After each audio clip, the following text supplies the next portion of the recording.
Hello again, this is Life Coach Madhulika Appasani and welcome back to our third episode of Power Question series, where I help you ask yourself the right questions.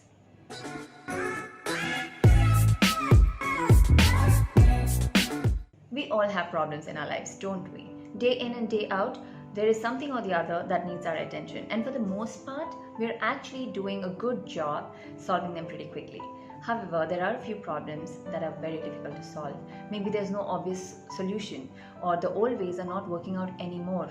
And in these cases, we do end up feeling stressed, anxious, frustrated, and even helpless at times. And these are the kind of problems that I want to talk about today. When we stress over a problem we are not able to solve, we get stuck in negative emotions it generates, followed by negative thinking, which don't really end up in our favor. Eventually, we move away from finding a solution and get trapped into discussing what's wrong in the situation. You see how over-focusing on the problem is now the real problem? So I want to ask you this. Where's your focus? On the problem or on the solution?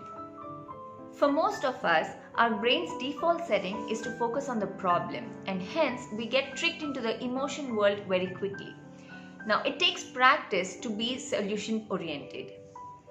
It's absolutely okay to feel any negative emotion, whether it's sad, angry, frustration, anything. In fact, all emotions are only feedback, and we must allow ourselves to feel all those emotions. However, one important difference between being solution oriented and problem focused is what we are actually doing with that feedback. So let's figure out how to develop a solution mindset in just 4 steps. Step number 1 is to catch yourself. Catch yourself whenever you're thinking over and over about this problem and going nowhere with it. Catch yourself when you have all the negative energy that this generated for a prolonged period of time. Catch yourself when you find yourself blaming somebody else, even if it's just in your mind. Stop and ask, is there a problem in here? Introspect. Journal if you need to. Please dig deeper to understand what's going on in your mind. Step number 2 is to define the problem. A great way to define the problem is to ask leading questions starting with why, up to 5 times. This Japanese principle called 5 whys helps decode the root cause of any problem.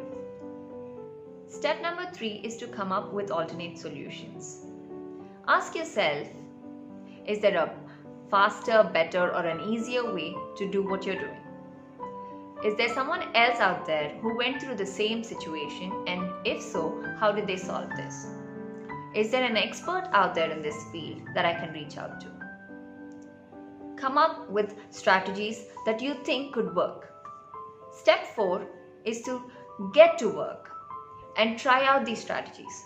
And while you're at it, remember that any strategy that you're trying for the first time will take some time and effort to work out in your favor.